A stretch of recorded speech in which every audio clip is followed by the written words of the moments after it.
Welcome back to the channel. In this video, I'm going to do something just a little bit different than what I normally do. I have a dear friend of mine who is a wildlife photographer, and her and I have become friends over the years, and I thought it would be interesting to interview her from a wildlife photographer perspective. Now, we were together this weekend at an art show, and I decided to do this interview in the outdoor environment. So that is what you're about to see. I really appreciate y'all paying attention to this, because she has a lot of good advice to offer for those up and coming wildlife photographers. So stay tuned for a really interesting video. So I'm here today in Fairfield Glade doing an art show with Lynn Alexander, and I've asked her if I could interview her for my YouTube channel. Now, Lynn and her husband do a lot of traveling. Lynn is a wildlife photographer, and they're very good friends of mine. And her and I have been talking this morning about trying to do this interview. So I'm going to attempt to do it. And Vernon over there. I'm going to attempt to do this interview. There's a guy selling kettle corn right over there, and he's got a generator running. So I'm hoping that I can wash that out with Adobe Podcast.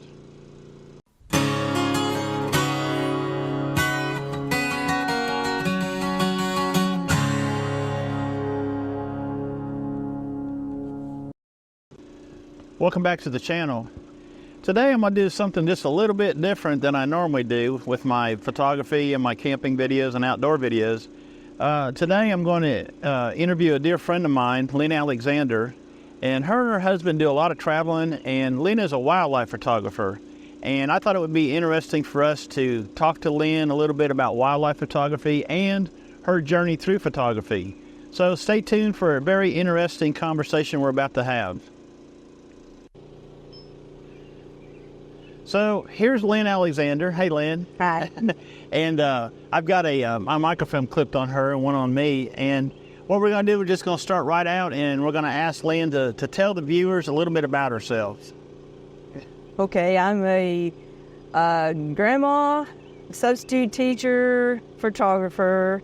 Not necessarily in that order, but maybe in that order. I don't know, because it's all part of my life. So I just sort of fit everything in. Do you work?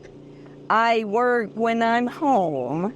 I substitute teach at the same school, mainly where my daughter teaches first grade. So, yeah. So you're not done too much substitute teaching this year, have you? No, I've been doing a lot of traveling and a lot of saying no, because I have plans to go travel. Did you decide to do the traveling more this year because as you get older, you feel like you might not be able to travel as much later, or you're trying to do it while you can, or? I'm trying to do it while I can, because I do know that there's going to come a time when whatever health reasons or financial reasons, who knows what might happen, that I won't be able to. I heard on the radio this morning, I was listening to a financial advisor coming up here to the art show, and they were saying that most people do their traveling between the age of 60 and 75. So I'm right in the middle. Yeah. How old is Jack? Jack's up there, isn't he? He's 78. Jack's 78? Yes. Wow, he does really good. Yes, he does. So if you're not, I know Jack, and I've met Jack. He's a character. So good. So you and your husband, Jack, you travel together to remote locations. Yes. Okay. Yeah. And do you have a camping setup, or do you stay in motels when you do that? We camp. My husband took a travel trailer and converted it into a camper. Or is it a utility trailer? A utility trailer, yeah. A utility trailer. He built a kitchen in there and lots of storage. And, we have all the essentials, everything we need. We don't have anything you don't need. Yeah. Y'all cook out of there and everything? And cook. Sleep? Yeah. We have an awning, so the weather permits, we have the space outside of our camper. So does he has solar power on that? It's solar. We have solar, electric, so we have shore power, we can hook up to it, but otherwise we're running off of solar. So previous to that, you did you use something else like tents or something? Or? Oh yeah, we started out with a very small tent, like that would barely fit the two of us in there, and so we lived out of a cooler as far as food, so a lot of sandwiches and cold things to start with. So like in the camping trailer setup you got now, it's like being in the hills. Oh, I mean, we upgraded so far, it was like not even funny, Were you doing photography out of the tent? Yes. So did you have your gear in the tent with you, or No, it would stay in the truck. Yeah. I think back then you guys had a Jeep, didn't you? Yes, we had a Jeep, and also like we weren't so into photography at that time as we were into hiking and getting to bike the loop in Cades Cove, on car-free days, that kind of thing. That was more our focus at the time. Is that your favorite place to go, is Cades Cove? It is my favorite, local place, I guess, to go. Yeah. It's not necessarily my favorite place to go. Right. I like to go out west. So does Jack photograph? He used to be really into it, and he was into it for years before I ever met him. Yeah. He owned several cameras, and would photograph. And back in the film days, when you had to get it right or you're just wasting your money. Yeah. So did he do some of that when he was in the military? Or he did. He started when he was, I believe, in Alaska. Okay. He got his first camera when he was stationed in Alaska. Wow. That's cool.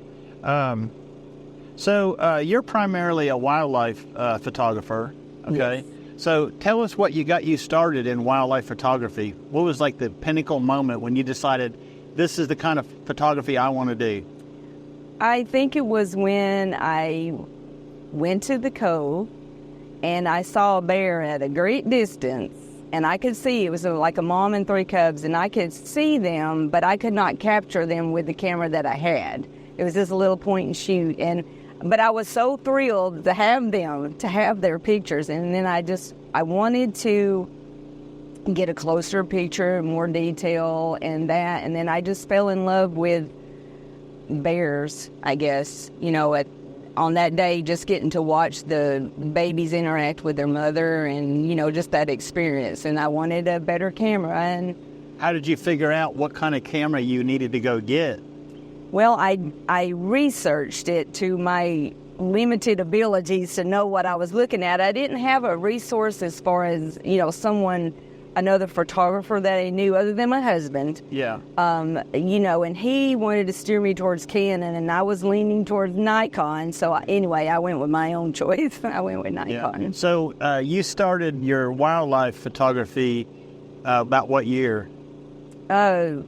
Seriously, would have been when I got this new setup, or new setup would have been 2016, 2015, okay. Something like that. So it's only been about 8 years. Yeah. Okay. Yeah. So you came in when digital was the thing. Yes, I not did. When film was the thing. Right. Yeah. It's probably a hard transition for Jack, thinking about digital versus film.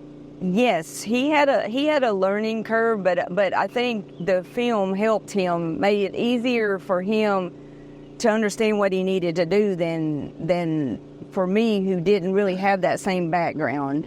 So the girls that the ladies that you photographed with, you have a lot of lady friends that you hang around with. Yeah. How did you meet those girls? Well, we kind of just kept showing up at the same locations to photograph. Was that by accident? It was by accident. And then you just, I don't know, because you're spending time doing the exact same activities, and then we just started making it a point to meet. After being accidental for a while, and then we wanted to spend time together photographing. Who was the first one you met, or did you meet them as a group? Well, I met different people. For a while, I tried not to meet people. I mean, I did not put myself in the crowd of people, to where you were meeting people. I would put myself in the woods looking for things. So I really wasn't meeting people, and it would be by chance.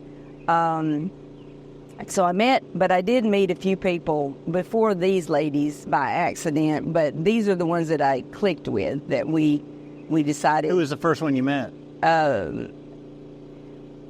I don't really want to say. Okay. We don't want to play favorites, do we? No. Okay. All right. That's pretty cool. So, is your favorite place to go here in Tennessee, or do you like to spend more time out west? Well, obviously, it's easier for me to spend time in Tennessee, so I tend to go to a few different places, but they're the same places. I like the Cove. I like to go to Cataloochee, Hiwassee, little park in Dayton. I like to go to Murfreesboro for different things. I like to go and walk some trails and things close to my house, but that's not always a great location. I mean, because Right. I do see owls from time to time. I do see deer from time to time. But like going like the other places is you get more wildlife. You have a better chance of seeing wildlife. I do really love to go out west. And when I go out west, we try to spend a lot of time out there because it's so far. So far, yeah, you guys were, this past winter, or the past several winters, you've been in Arizona. Yes. And done all the photography out there. Yes. You usually stay there, what, about a month? We stayed there as long as like 2 or 3 months. Really? Yeah. This past year, we did not stay that long. We did different things. We went up to Minnesota to photograph owls. It was cold then, wasn't it? Very cold. I seen a picture you posted. Yes, I look like Stay Puft Marshmallow Man because I have a lot of warm clothes on. So wintertime is the time you have to go to see those owls in Minnesota. It is the easier time to go. They have like owls, the great grays, that are there year round. So it's really easy to, or better to find the owls in the wintertime up in Minnesota then. When there's snow on the ground, the owls need to find easier place to hunt. So roadside, they'll come out to the roadside and sit like in those trees. Sometimes they're like, like several feet deep into the woods, but often you can see them sitting on a snag on the side of the road and pick them out easier and find them easier and watch them. So when you do wildlife photography, I mean, I know bears is kind of your favorite subject. Yes. And you and Jack, I think sometimes you volunteer at a bear. Yes. And what's it called? A bear? It's a wildlife sanctuary, but Okay. sometimes we refer to it as a bear sanctuary. But Yeah. because that's the main reason that we're there, is the main subject that we see. Yeah. We see signs of other things. And that's a lot of hard work, isn't it?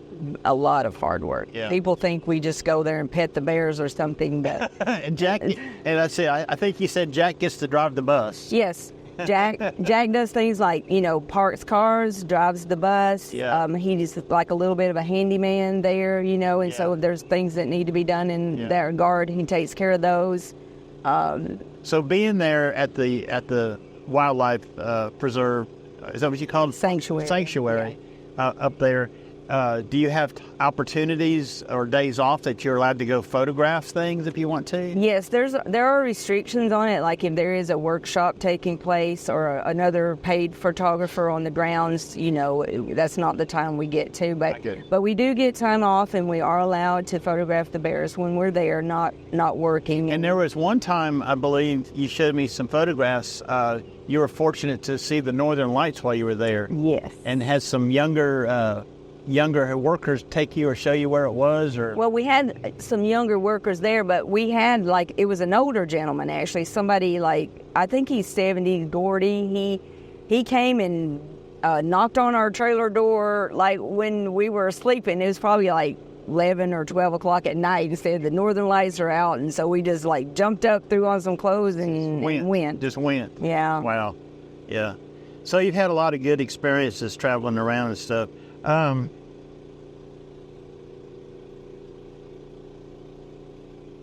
So you just recently returned from a trip out west, Yes. about 2 days ago. Yes. And you went out with one of your friends. Yes. And tell us a little bit about the trip. Is it something you've done before? I have gone out west before. We like to go and visit the Tetons and Yellowstone, but mainly we love the Tetons. But I did fall in love with Yellowstone more this year because I learned more about it. I was in I had an opportunity to be with my friend who knew more about Yellowstone than I did, and to talk to other people who knew more about Yellowstone. And like, for what I wanted to do and see, I had a better understanding of where I needed to be this time. So do you find when you do a trip like that, what is that, 2,000 miles from here? Yeah, about 1,800. Yes. 1,800 miles, that and it's a great distance to travel. Yes. And a lot of expense to do it. Obviously, it's not free. Do you find that you benefit from doing your homework, quite a bit of research? Yes. It's like you need to, like I said, you need to know where to be for the things that you want to see, whether it be landscapes or wildlife.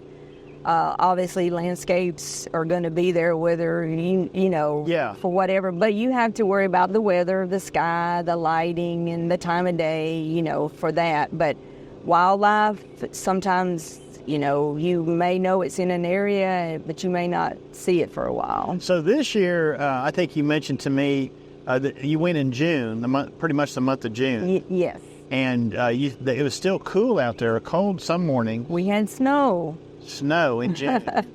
A couple of days. We had, Wyoming has its own weather. That's all I can say. Because we had hot days, you know, where you're standing there and you're just cooking. And then a few days later, we had like a 28-degree morning, I think, and we had snow. Not like a heavy snowfall. I think we were in the Tetons, so it was more like a dusting, but I think other areas got more snow. Do you think June is a good month to visit that part of the country with the weather and stuff? You think do you think there's a better time of the year that you would want to visit? I think it depends on what you want to see. The flowers are more in bloom the later you go into like summer, and it makes for beautiful landscapes in addition to, you know, the beauty that's already there. If you want to see animals that are coming out of hibernation, and they might be more readily seen because of all the death that occurs in the winter, like the winters that they have, scavenging for those things, you know, you might want to come early mid-spring. And if you want to see the rut of the bison, you might want to come in July. The research you do is watching YouTube videos before you go and see what's going on. And looking up through the internet sources and maybe some books that you bought here and there. Yes, I as far as bear behavior, I've read books. I follow like Lynn Rogers and Bill Killam, I think, and I just try to I get like an understanding of what they see and how they interpret things versus the way somebody that's just sent out there to manage the wildlife. I don't think a lot of those people, and I don't know firsthand, but I don't think they see the same things and interpret things this exact same way always. I know just from being around you, for myself, I've learned a lot about wildlife, responsibility that you have with wildlife. And as photographers, even the good photographers that probably know better than to do this, it's very tempting to get too close to the animals or, you know, do things that you're not supposed to do. So for me, when I'm out there photographing like that, I have to think to myself, okay, I don't need the shot that bad. Right. Okay. And myself, it's not really about the shot itself, but it's more about the experience. And I'm like you recently, though. You do it more than I do, but just recently, from your encouragement, I've done more walking in the woods. And I may not see anything when I go there, but I do see, you know, I do feel different when I'm there. And there's something about driving to the Smokies. We live in East Tennessee, so when I go to the Smokies camping, as soon as I hit the sign in Townsend, it's like you're in a different whole state of mind. Right. Your whole body just transforms as you go by that sign and you enter the national park. And then just being at the Cage Cove campgrounds, I like to stay there like you guys do. And I think it's just a whole different experience. And I try not to concentrate so heavily on the photography as much as the compositions. Yeah. Okay? I mean, you can get a camera out and shoot a picture anywhere, but, you know, if you don't have a good composition going on or you can't tell a story with your picture, Yes. it's not really worth it to me. So we're here doing an art show this weekend, and we get a lot of questions about our photographs here. And I heard the other day, I was listening to some of the questions people were asking you, and a lot of them, first off, they want to know, did you take that picture? Yes. No, we bought them pictures on the internet. We're selling them. I know. But, you know, we have to explain to them that we did take those photographs. Right. And they look at some of our canvas prints and they think that they're paintings. Right. And we have to explain to them that they're photographs that are printed on canvas paper. Right. So when somebody says to you, you know, and I heard this yesterday a lot, they want to know, where did you get that bear photograph? Yeah. How did you do that? Yeah. What do you normally tell them? I'll try to tell them a location, but I also want to explain to them that I have a long lens and that I have studied or like observed enough. I don't consider myself an expert, but I try to be knowledgeable enough to where if I can see what a bear is saying to me, you know, because they do talk to you. They talk to you with their ears. They talk to you with their, they might click their jaws. They might huff. They might bluff charge. You know, it's their comfort level and telling you that you're in their bubble and you need to either back off or leave. How long did it take you to learn that? Several encounters. I mean, you know, because you don't know at first. You haven't experienced it. You don't really know what it is you're listening for or what you've heard. Or, you know, you don't maybe you don't understand it. But if something happens, then I try to figure out what happened and why it happened.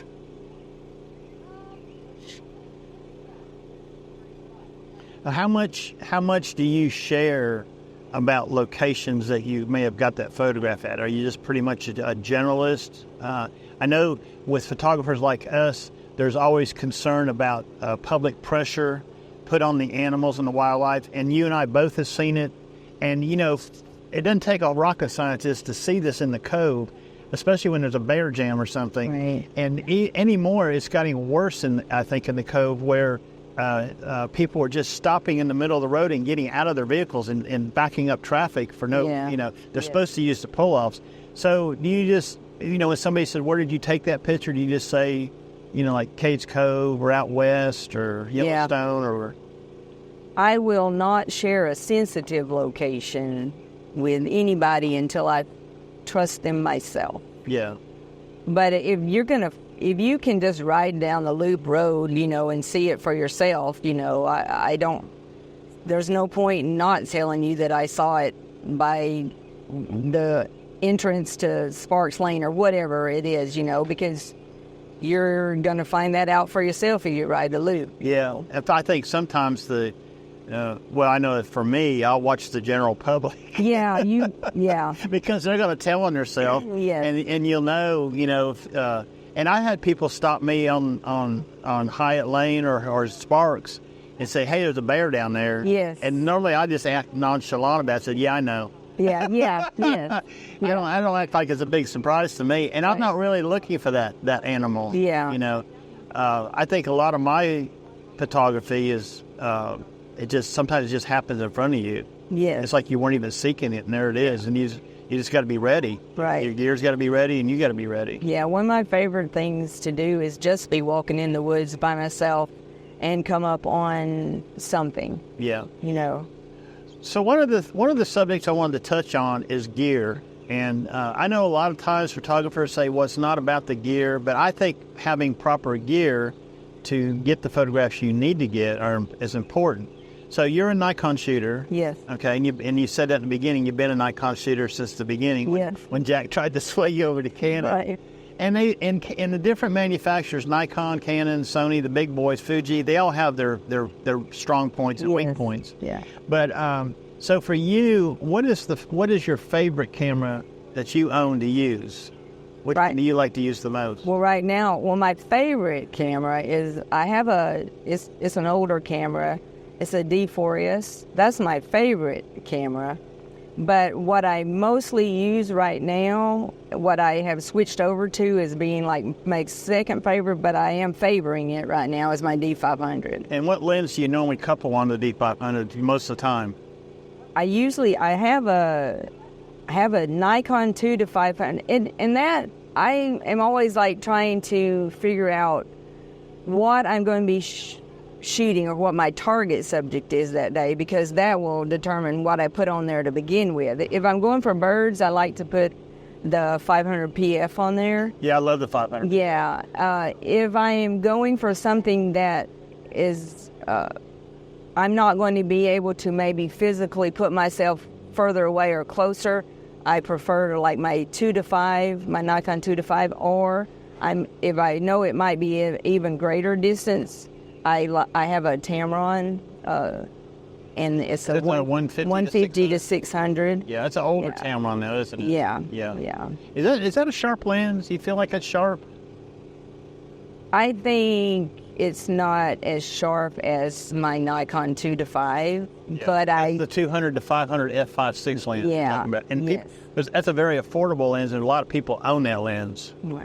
Yeah, they do. Yeah. It's very good. It's heavy, but but it is a good lens. Yeah. So that's a nice rig. You have a D850 too, don't you? I do have a D850. Okay. And do you prefer to use a tripod, or do you prefer to do hand holding? That also depends on the situation. If I know I have a static subject, as in I know that I can see it for a great distance, or like it's in a field, it might come towards me, I know I'm just going to be standing there waiting on it, I prefer a tripod. I will use a tripod.